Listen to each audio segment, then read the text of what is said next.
Assalamualaikum warahmatullahi wabarakatuh. Perkenalkan, nama saya Nastain dari SMK Negeri 6 Batam dari LPTK Muhammadiyah Sumatera Utara. Saat ini saya sedang melaksanakan ujian kinerja untuk memenuhi kewajiban sebagai mahasiswa PPG dalam jabatan kategori 2 tahun 2023 pada hari Rabu 6 Desember 2023. Demikian yang saya bisa dapat sampaikan. Wabillahi taufiq wal hidayah. Wassalamualaikum warahmatullahi wabarakatuh.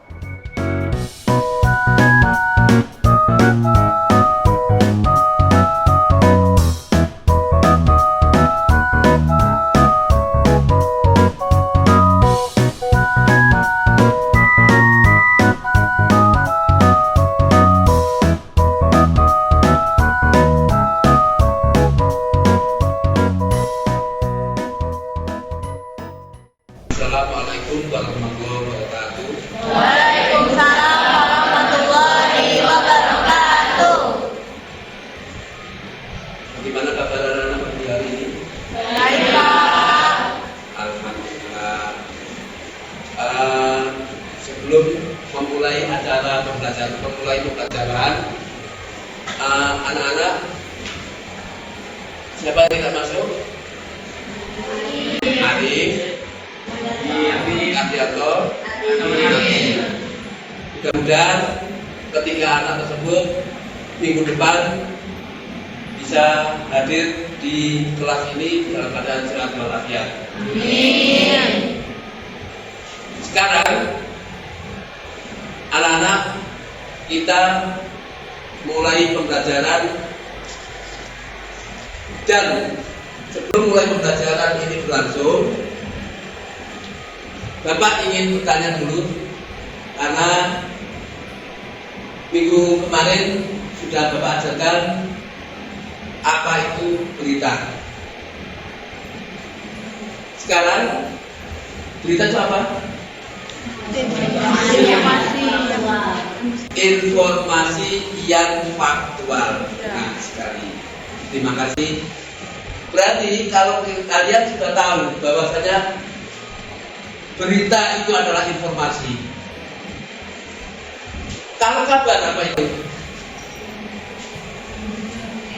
Kalau kabar belum tentu berita, Pak. Ya, betul. Kabar itu belum tentu berita. Sedangkan kalau berita itu sudah jelas ada kabarnya. Ya, oke.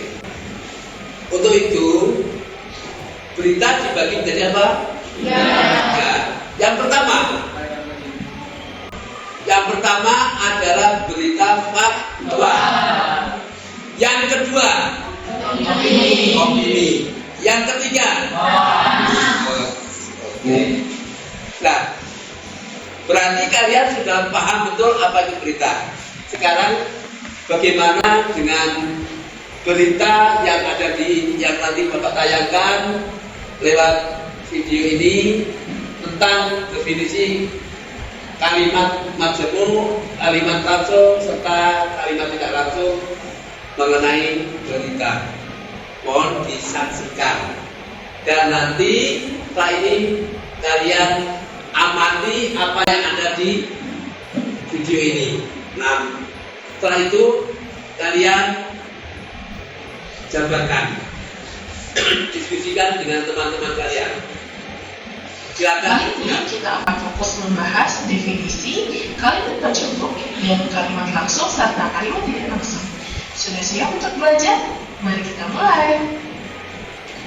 Tujuan pembelajaran pada bab ini, Anda akan mempelajari mengenai teks berita.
Di sini kalimat majemuknya terletak pada subjek.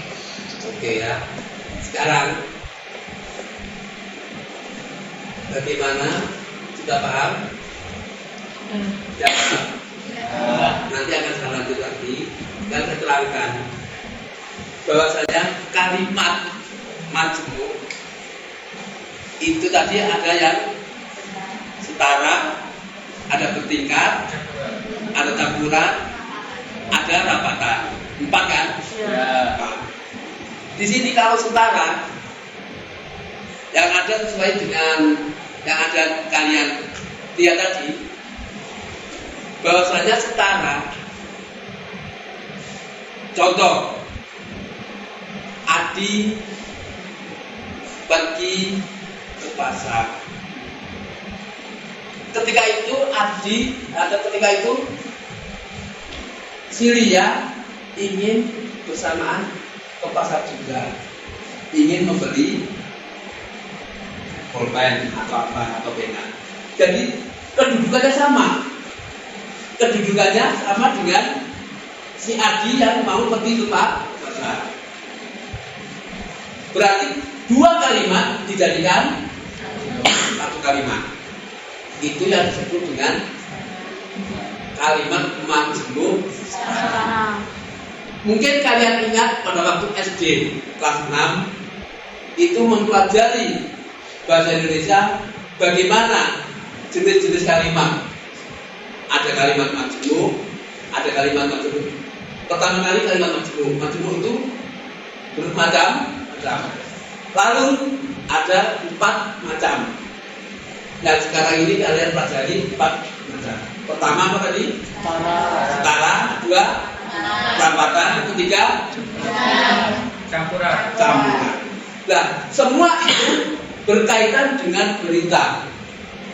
Jadi nanti nyusunnya juga seperti ini.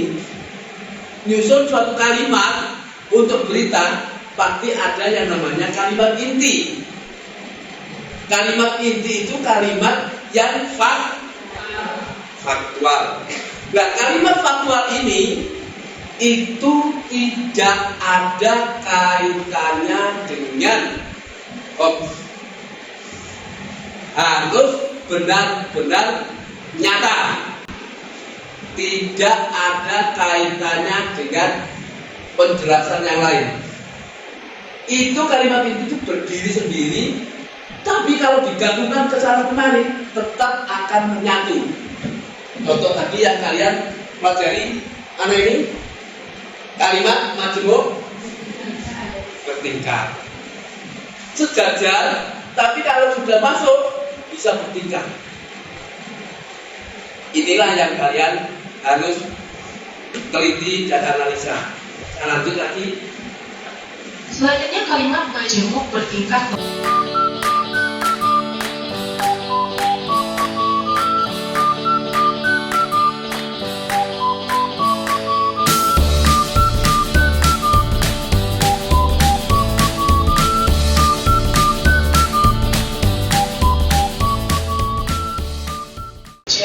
Yang menceritakan predikat petualangan si topeng ini adalah objek.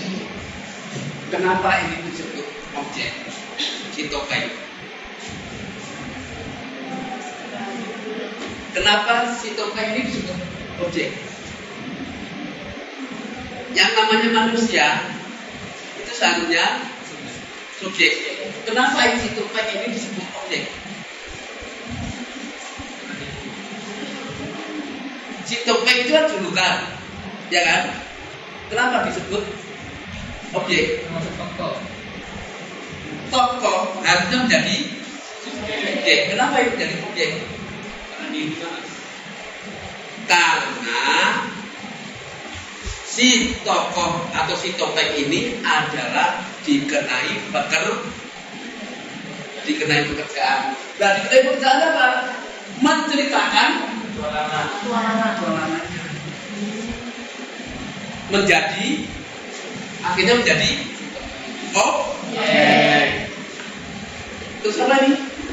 Kakak menjadi objek. Padahal kakak dengan topeng ini adalah sama-sama subjeknya. Itulah karena kakak yang mengenai pekerjaannya, maka kakak menjadi subjek, yang dikenai pekerjaannya adalah objek. Dan predikatnya apa? Membaca. Paham? Jadi tadi kenapa si topeng itu disebut objek?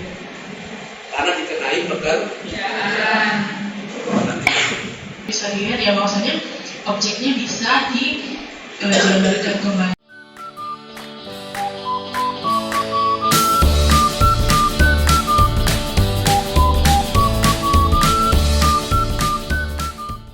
Dalam predikat, lalu surat itu adalah objek. Jadi sangat terlihat bahwasanya di sini ada kalimat majemuk pengganti kata larangan. Sekarang ini petugas pos. Ini masuk keterangan Pak. Sekarang saya tanya, kalimat sempurna itu terdiri dari SPOK, subjek, predikat, objek, dan keterangan. Subjek jelas, ibu sedang menyiapkan makanan pagi. Ibu sebagai subjeknya sedang menyiapkan makanan pagi. Objek. Di sini ketika petugas pos datang mengantar surat, ketika ada kata-kata ketika ini adalah sebagai penyambung. Sebagai penyambung, maka di sana ada kalimat lain, yaitu petugas pos datang mengantar surat. Petugas subjek, petugas pos datang mengantar predikat surat, objek atau keterangan benda-benda berupa apa? Berupa surat. Jadi kalian merintis dari awal, ini menyimak dari awal. Oh ternyata ini ada dua kalimat dijadikan satu. Yang pertama jadi ini, yang kedua jadi subjek, jadi predikat, yang ketiga jadi objek. Oke? Kita lanjut lagi. Bagaimana bisa dipahamikah mengenai kalimat majemuk bertingkat dan setara?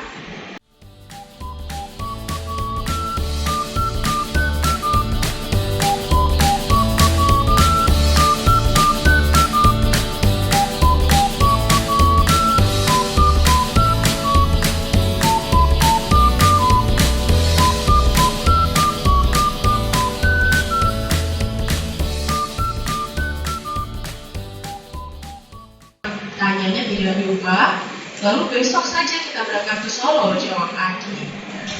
Coba. Ini ciri-ciri kalimat langsung. Ciri-ciri kalimat langsung di situ pertama kali ditandai dengan adanya tanda petik koma. Ini. Tanda petik koma di atas.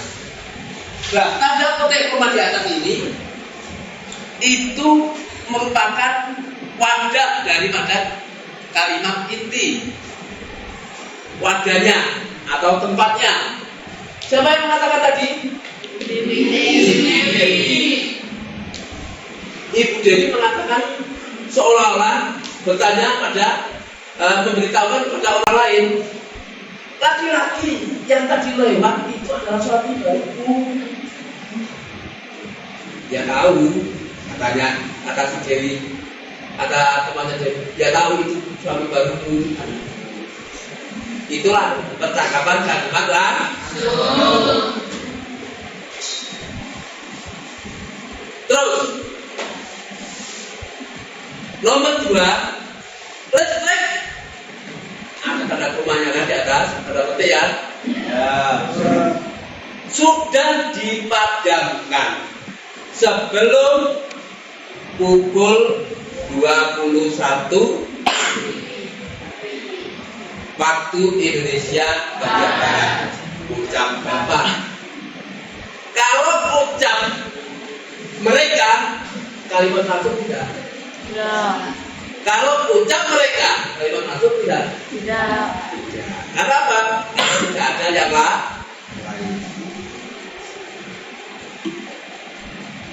Nomor 3, aku sudah sampai di depan rumahmu, kata Tini kepadaku. Itu siapa? Pacarnya kan? Temannya kan? Ini kalimat langsung atau tidak? Langsung. Kalimat langsung atau tidak? Langsung. Langsung. Aku sudah sampai di depan rumahmu atau rumah. Bisa saja. Aku sudah sampai di depan rumah. Jadi jelas antara langsung dan tidak langsung itu sudah ketahuan. Nah, sekarang kita lanjut. Inilah adalah contoh kalimat langsung.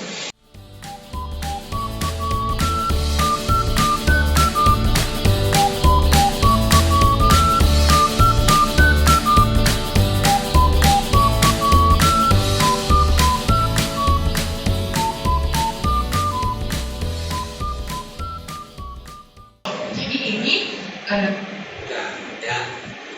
Sekarang kalimat tidak langsung, kalimat yang berisi ungkapan yang disampaikan orang lain. Kalimat yang diungkapkan oleh orang lain ini apa ya? Bagaimanakah ciri-cirinya?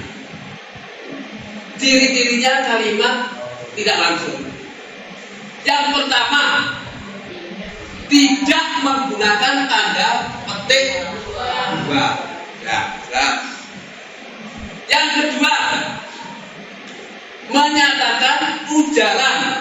Ujaran itu apa sih? Aku bisa nggak?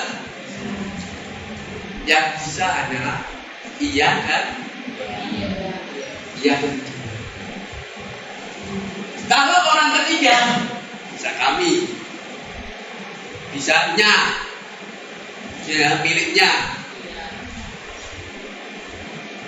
Terus menjadi orang ketiga, kata ganti orang kedua menjadi orang pertama.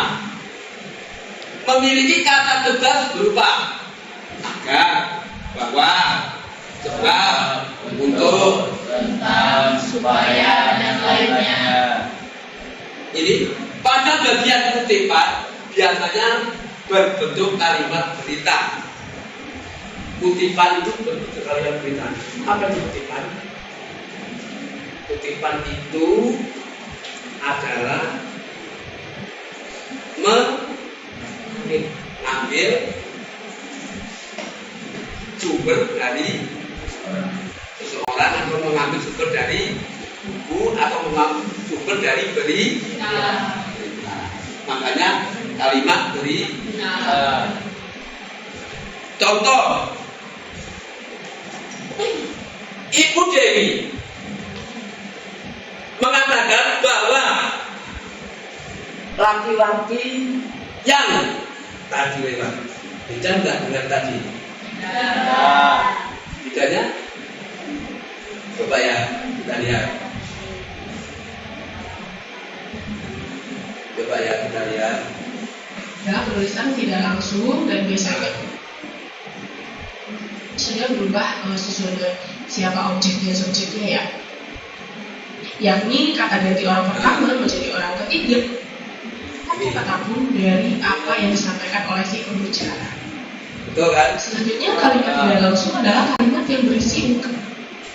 Coba. Yang kedua, list Laki-laki yang tadi lewat. Laki-laki yang tadi lewat adalah suami baruku. Ku itu kembali ke ibu. Sekarang coba yang tak langsung.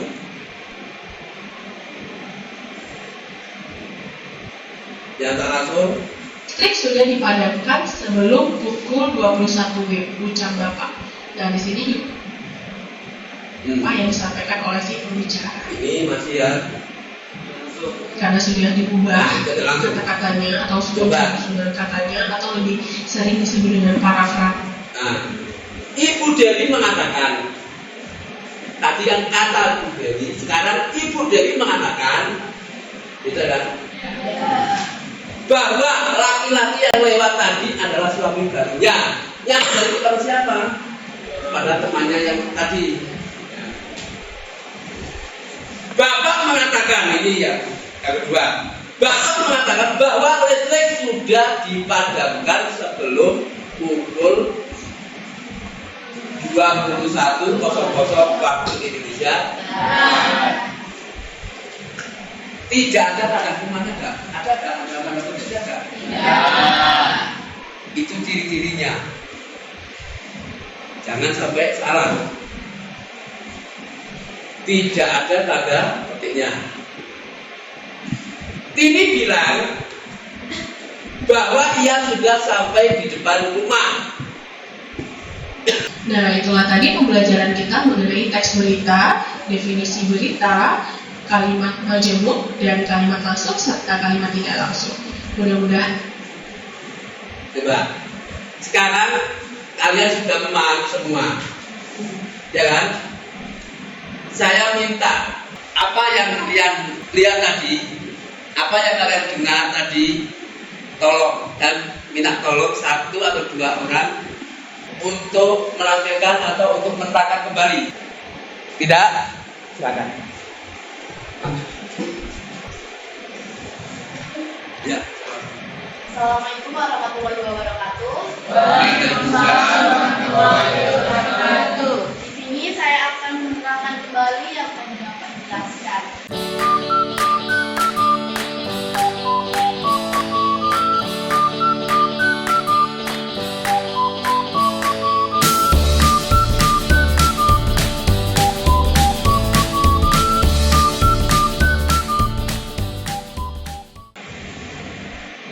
Sekian, terima kasih. Terima kasih.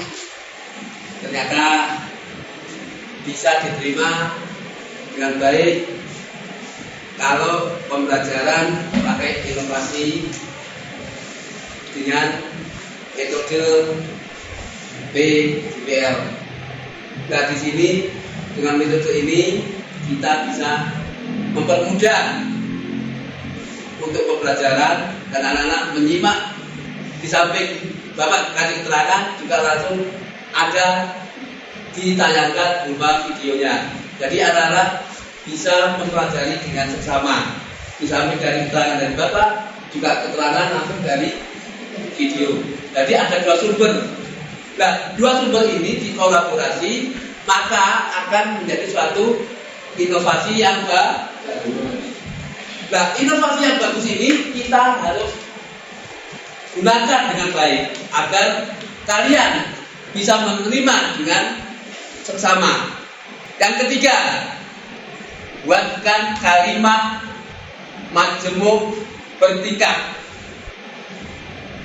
Yang keempat, buatkan kalimat majemuk setara. Dan yang kelima, buatkan kalimat majemuk lapang. Silakan. Sudah? Sudah dikirim? Alhamdulillah. Ternyata memang inilah kreativitas anak sekarang. Beda dengan dulu. Dulu tergantung pada buku, tergantung pada guru. Sekarang kalian sudah bisa mengerjakan dengan seksama. Mantap, luar biasa. Dan sekarang untuk minggu depan kita akan menyelesaikan pembelajaran yang berbasis proyek. Berbasis proyek ini tolong agar dikerjakan dengan seksama. Dengan catatan boleh berkelompok, dikasih waktu jeda 2 minggu, langsung setor lewat WA. Paham? Nah, kalau sudah paham berarti kita akan mengingat kembali minggu depan dengan berbasis proyek tentang berita menggunakan sistem 5W1H. 5W1H. Mencari berita, kamu pakai vlog, pakai video vlog. Di sana kalian kumpulkan. Saya tidak mau menggunakan yang individu, yang kelompok, tapi yang individu biar kalian langsung terjaring nilainya masing-masing. Tapi kalau kelompok secara otomatis akan dibagi nilainya. Taruhlah kalian 4 anak dibagi dapat 100 dibagi 4 25. Maka kan maka setiap anak meskipun itu kelompok setorkan sendiri satu-satu. Jumlahnya ada 42 ya, 42 siswa. Paham? Maka di situ kalian harus benar-benar jeli dan benar-benar sesuai dengan apa yang kalian pahami pada pagi hari ini.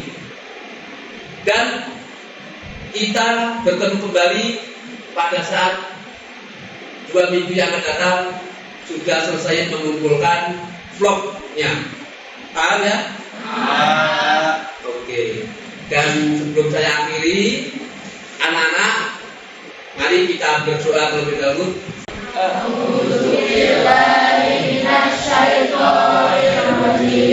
Bismillahirrahmanirrahim.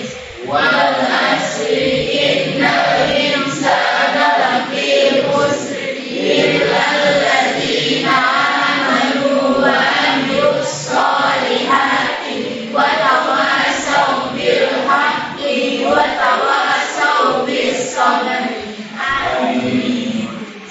Mudah-mudahan pembelajaran kali ini dapat ridho dari Allah Subhanahu wa taala, dan saya akhiri. Assalamualaikum warahmatullahi wabarakatuh.